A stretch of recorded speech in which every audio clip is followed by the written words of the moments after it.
Hello and welcome. I am Thomas Porteous and you're watching NewsX World. Let's take a look at some of the top stories. China says that it is raising its tariffs on US goods to 125% as the trade war with the US over Donald's global tariffs escalates.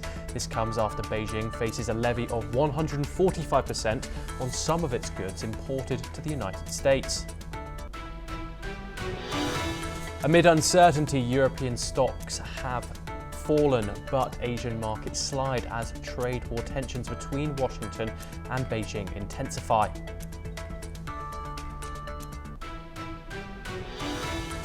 In Moscow, the Kremlin states that US Special Envoy Steve Witkoff arrives in Moscow for talks with Vladimir Putin.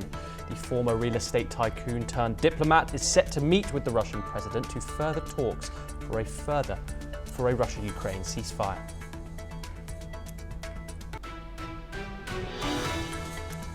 Six people, including 3 children, die after a helicopter carrying a family of tourists crashes into the Hudson River in New York. The cause of the crash remains under investigation.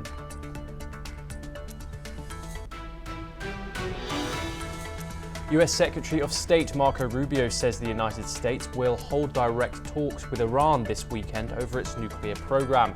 The meeting between US Special Envoy and a senior Iranian leader is scheduled in Oman. In Europe, Ukraine is set to receive $580 million in military aid from the United Kingdom. As fighting escalates, Russian strikes killed 2 in Ukraine, and Moscow claims to have captured another village in the Sumy region.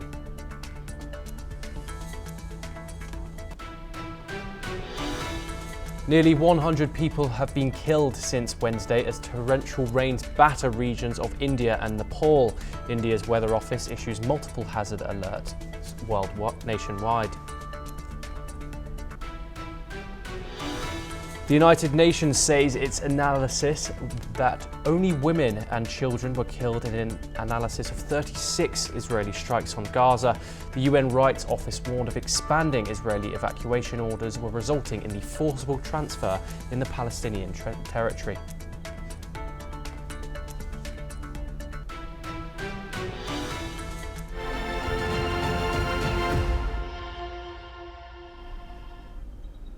We start with our top story today. Amid the bilateral tariff strikes between the US and China, China has said that it will raise tariffs on US goods to 125%, further deepening a trade war.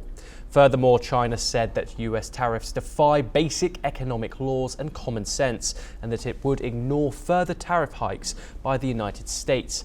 Adding on, China said on Friday that the United States should bear full responsibility for the global economic turbulence. And earlier today, Chinese President Xi Jinping called the US moves unilateral bullying and has urged the EU to push back. His request was responded to by Spanish Prime Minister Pedro Sanchez, saying that tensions over trade should not impede cooperation between the EU and China and that the world needs the US and China to talk. Let's listen in to his official announcement. Que tanto España como Europa tenemos un importante déficit comercial con China, que hay que trabajar por subsanar y que no debemos dejar que las tensiones comerciales se interpongan al potencial crecimiento de nuestra relación entre China y España y entre China y la Unión Europea. Que las guerras comerciales no son buenas, no gana nadie y que probablemente no, estoy seguro, el mundo necesita que tanto China como Estados Unidos hablen. Xi is also to reportedly begin a regional tour from the 14th to the 18th of April, visiting Vietnam, Malaysia and Cambodia to strengthen ties and sign key agreements, 40 with Vietnam alone, covering rail and defence. Meanwhile, Cambodia, Vietnam and Malaysia, facing new US tariffs of up to 49%, have approached Washington for relief. Beijing has shifted its focus to multilateral diplomacy. Xi and Premier Li Qiang have engaged the EU, South Africa, Saudi Arabia and Malaysia, seeking support for a fairer global trade system. While Trump's praise pause cooled tensions with some allies, China is intensifying efforts to counter US pressure through regional unity and strategic deals.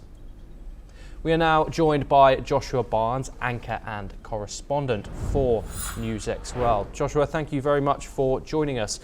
What can you tell us about these ongoing diplomatic correspondence between the US and China that is going on currently?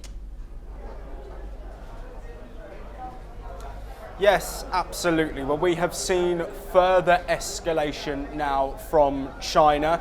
Of course, this almost tit-for-tat tariff war has been ongoing now for a few days, and it continues to get worse for both nations looking at the trade duties that have been put in place. Now, China announcing within the last hour or so that their tariffs on US imports will be heading up to 125%, matching what the US had announced a couple of days ago. Now, the US tariffs on some Chinese goods could reach 145%, given that there is a 20% fentanyl tariff based on the import of the drug, which is causing devastation in the United States. A lot of those materials and minerals come from China, and this is an earlier tariff, one of the first tariffs that Donald Trump announced after becoming president for the second time. Now, we have to look at the response to these tariffs on Trump's so-called Liberation Day, and China really are the outlier in this situation, and I think that's why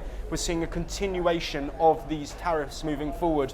While European nations, other Asian partners and global trade partners of the US from across the world have not moved towards retaliatory action, China have been the outlier and have done so. In reaction, President Donald Trump has kept upping tariffs, China now matching it as well. Trump has spoken about conversation with Chinese President Xi Jinping and said that a dialogue could be open, and he wants a conversation to be had. Currently, at the moment, the diplomacy is these tariffs are continuing, but realistically it's hurting both economies. To give you some context, China is one of the largest trading partners with the United States, in the top three, hundreds of billions of dollars worth of trade annually going through between China and the United States. However, in China's situation, imports to the US from China actually only account to around 2% of the GDP. So while there is a massive impact on China, they do export to a lot of other countries. So it's going to be damaging to both, but currently the situation remains the same and these tariffs are escalating further. Joshua, we know that the United States and China are central to this trade war. However, Donald Trump has put his pause on other tariffs, his other global tariffs. But how have other countries responded to this 10% baseline levy, and how is China wanting those countries to react? Well, yes, as you mentioned in your read, China has called this bullying and has called on the European Union to stand with them. Something which doesn't necessarily align with historical alliances. We know, of course, the European bloc and the United States have historically been aligned in trade and other areas as well. It's interesting to see this response from President Xi. He is almost looking to gather momentum with allies on this and pointing out to the US and blaming them for the global impacts that we've seen off the back of these tariffs. Now, European nations, other nations across the world that have been hit with these baseline 10% levies are looking to negotiate with the United States. A member of the European Union is heading to Washington for discussions. We know that Press Secretary Caroline Leavitt, the US Press Secretary that is, has said that up to 70 countries have engaged in conversations around individual trade deals, and this has been the sort of narrative coming from the US administration, that these initial tariffs on Liberation Day, which were much past the 10%, were sort of aiming to get countries to come to the negotiating table. It seems that is happening, but not with China. We'll have to wait and see if those conversations happen in the coming days, if not weeks. Joshua, thank you very much for that insight. You are staying with us. European markets turned negative on Friday, ending a volatile week marked by renewed tensions between the US and China. Concerns over an escalating trade war drove a shift away from risk, with sectors like tech and energy leading the losses.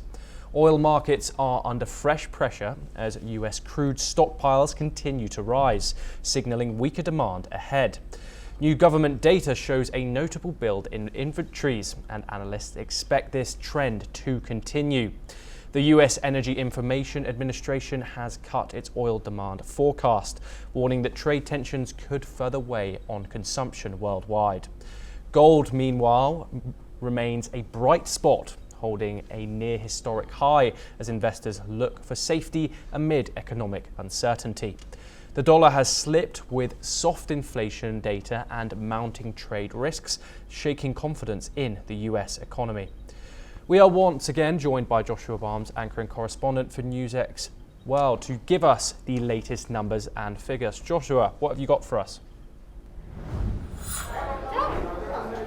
Yes, absolutely. As you can see, we have the stock markets up. We're going to first look at the Asian markets, which are imminently closing, showing you a path that we've seen today, which is a general drop. Let's look at that first. We've got this number here. This is the Nikkei 225 in Japan. The number that you're seeing in the brackets is the percentage in which the market has dropped. 3% in the Japanese global market. It doesn't look like a large number, but the impact is huge. 3% has been wiped off the value of stocks being floated on this market. We can see here the previous days that we're looking at, of course, some big jumps and some big drops as well based on these announcements, but we're really focusing in on this area here, which gives you an understanding of what we're looking at. A large drop and then a continuation upwards, but it's staying in a similar point, a drop of 3% over the last 5 days. If we move on, we'll stay in Asia. The Hang Seng Index, we can have a look at a different picture here. This is the Hong Kong stock market. This is just today, and we've had an increase, and this is largely based off the information coming from Donald Trump, looking at those 10% levies, which are blanket 10%, which has been put in place instead of the Liberation Day tariffs, which was looking at potentially between 10 and 50% on a majority of countries. This up today, but again, very volatile. If we have a look at the 5-day market, this will show you a similar picture here. We've got a graph which is consistent, however, we are looking at market instability. The ups and the downs are continuing. We'll then move to China. That's up next, the SSE composite, and this is up slightly, and again, with this volatility is something we're seeing continuing. These announcements coming thick and fast. We're getting tariffs coming in of between 50%, 100%, now 125% on China, but the markets are going in a trend of general stability. We'll move away from this and we'll come now to Europe. If we look at the FTSE 100, this gives you an idea of the sheer instability. Now, this is, of course, the day market, and we're looking at a market in Europe which has only been open for a few hours, but really signifying the up-down nature of these tariffs. Initially, we're higher than we were yesterday, and then a gradual drop, a big drop with some announcements, but look where we are. Around an hour ago, when we had this announcement coming from China that they were increasing tariffs, we've seen a big jump up. Now, the hope from these global markets is some form of stability. While these tariffs aren't providing that, these conversations that are happening between Donald Trump's administration and other countries are hopefully going to bring some stability to the market. We'll have a look at a couple more while we're here. The CAC 40 is in France. It's showing a very similar trend.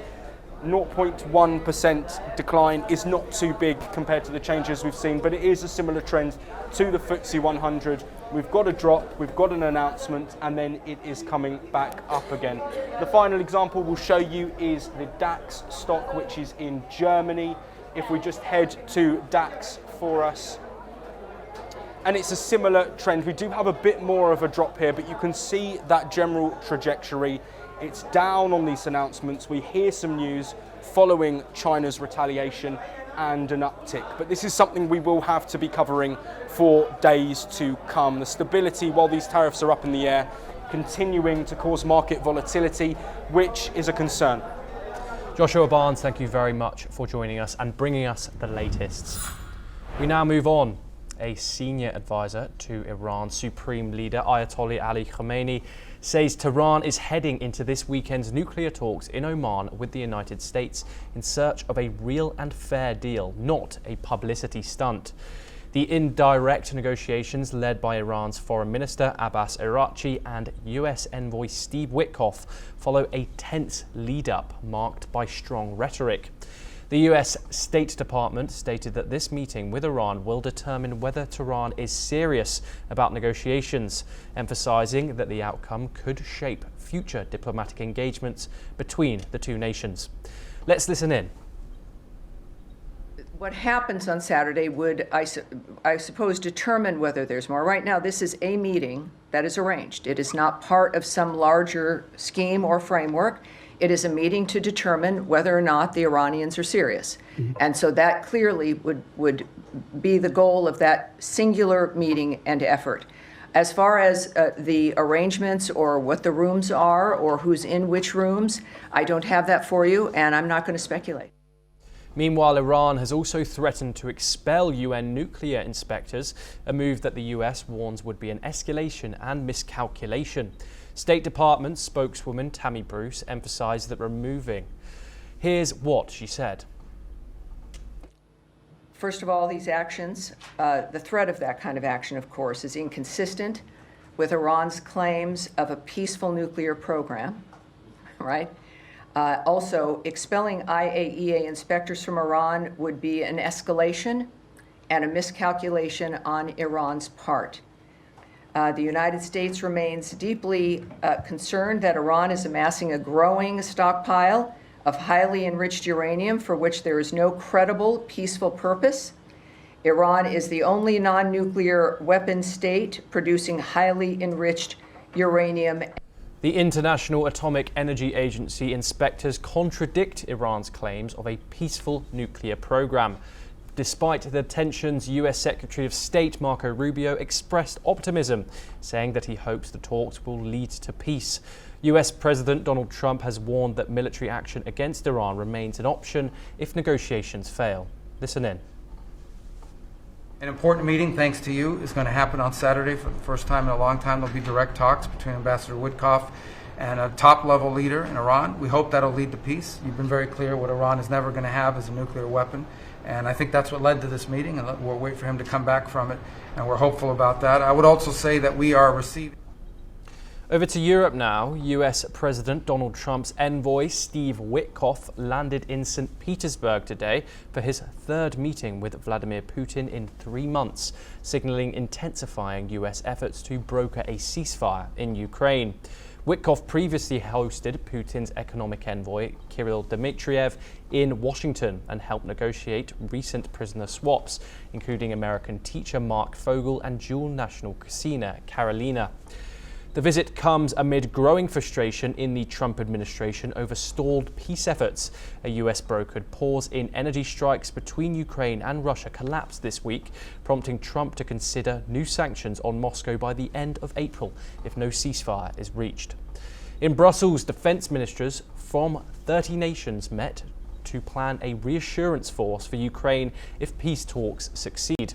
Led by Britain and France, the coalition is designing post-war security guarantees covering land, air and sea. Let's listen to what UK Secretary of State for Defence and German Defence Minister had to say. This extra support today will strengthen Ukrainian troops in the close fight, strengthen our industrial links with Ukraine, and boost UK-British businesses. Because we all know here that defence can be an engine for growth, reinforcing our national security and reinforcing our economic growth. After a ceasefire or a possible peace accord, Ukraine will still be capable to deter and defend itself. We honor our pledges for the long-term capability build-up of the Ukrainian armed forces year after year, milestone after milestone. Though European leaders doubt Putin's sincerity, they're aligning diplomatically to show readiness should Trump's outreach bear fruit. Israel and Egypt have exchanged draft proposals aimed at finalising a ceasefire hostage release deal, attempting to reconcile an Egyptian compromise plan with a US proposal from envoy Steve Witkoff. The Egyptian plan involves the release of 8 hostages and 8 bodies in return for a 40 to 70-day truce and a large-scale release of Palestinian prisoners. Witkoff's proposal offers a 2-month ceasefire for the release of 5 hostages and numerous Palestinian security prisoners. Israeli officials indicate a potential agreement is near. Meanwhile, the head of the World Health Organization, Tedros Adhanom Ghebreyesus, has warned of more disease and deaths due to Israel's blockade entering Gaza, where more than 10,000 people need medical evacuation abroad. Meanwhile, an Israeli airstrike killed 10 members of the Al-Farah family, including 7 children in Khan Yunis, according to the Civil Defense Agency. The Israeli military is investigating. Continuous tank fire was also reported in the area, and 2 civilians were killed in the Beit Lahia area. The Israeli military has issued urgent evacuation orders for parts of the eastern Gaza city, warning of intensified operations targeting terrorist infrastructure and advising residents to relocate to shelters in the west. We stay in the Middle East, where schools in Beirut, southern suburb of Dahieh, are living in constant fear of renewed conflict after Israeli airstrikes hit the area last month. The strikes targeting Hezbollah-linked facilities triggered panic as parents rushed to collect their children. Though a ceasefire was supposed to end the war, Israeli bombings have continued, leaving schools like St. George's and Burj High School devastated. With debris still clearing, students and staff are traumatized, holding evacuation drills and adjusting to a new reality of ongoing threats. Many parents are hesitant to send their children back, worried about both the physical dangers and psychological toll of the conflict. We move to Afghanistan now, where a 4th man was publicly executed on Friday. The country's Supreme Court said in a statement after earlier announcing the executions of 3 other convicted murderers. Previously, Afghanistan's Supreme Court had stated that 3 convicted murderers were executed by order of Taliban authorities, bringing the total to 9 of the number of publicly put to death since their return to power. 2 men were shot around 6 to 7 times by a male relative of the victims in front of spectators in the centre of Baghdad's province. The Supreme Court announced on social media platform X that a 3rd man was executed in Nimroz province. The statement said that the men had been sentenced to retaliatory punishment for shooting other men after their cases were examined very precisely and repeatedly. According to reports, Afghans had been invited to attend the event in official notices shared widely on Thursday. We move over to the United States now, where the Trump administration suffered a setback in a closely watched immigration case on Thursday, as the US Supreme Court ordered it to facilitate the return of a wrongly deported Salvadorian migrant. Kilmar Abrego Garcia, 29, was living in the eastern state of Maryland until he became one of more than 200 people sent to a prison in El Salvador last month as part of Republican President Donald Trump's crackdown on undocumented immigrants. Most of the deportees were suspected members of Venezuelan gang Tren de Aragua, which the Trump administration has declared a foreign terrorist organization. Justice Department lawyers later admitted that Abrego Garcia, who is married to a US citizen, was deported due to an administrative error. Abrego Garcia, who had been living in the United States under protected legal status since 2019, when a judge ruled he should not be deported because he could be harmed in his home country. The United Nations has condemned Myanmar's military for launching over 120 attacks despite a ceasefire declared after the devastating March 28th earthquake that killed more than 3,600 people.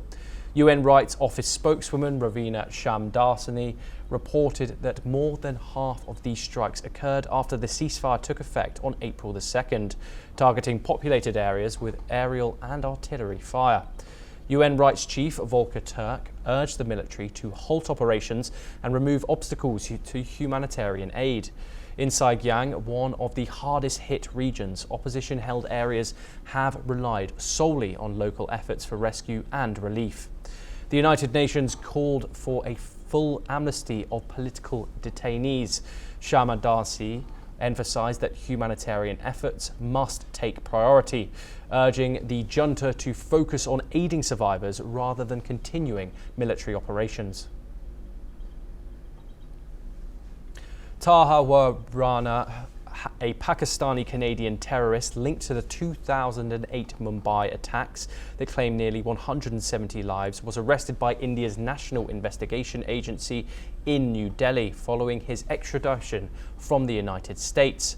Security has been heightened outside NIA headquarters in Delhi, where Mumbai terror attacks accused Hussain Rana has been kept.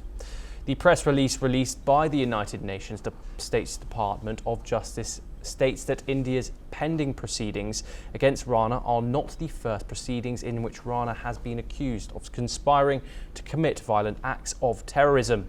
In 2013, Rana was sentenced to 14 years in prison following his trial conviction in the Northern District of Illinois for conspiring to provide material support to LET and to a foiled LET-sponsored terrorist plot in Copenhagen, Denmark. NIA has produced Taha Rana at the Patiala court after formally placing him under arrest on his arrival at Indira Gandhi International Airport in Delhi on Thursday evening, following his successful extradition from the United States. Well, that's all we have time for. We will continue to bring you more global news updates.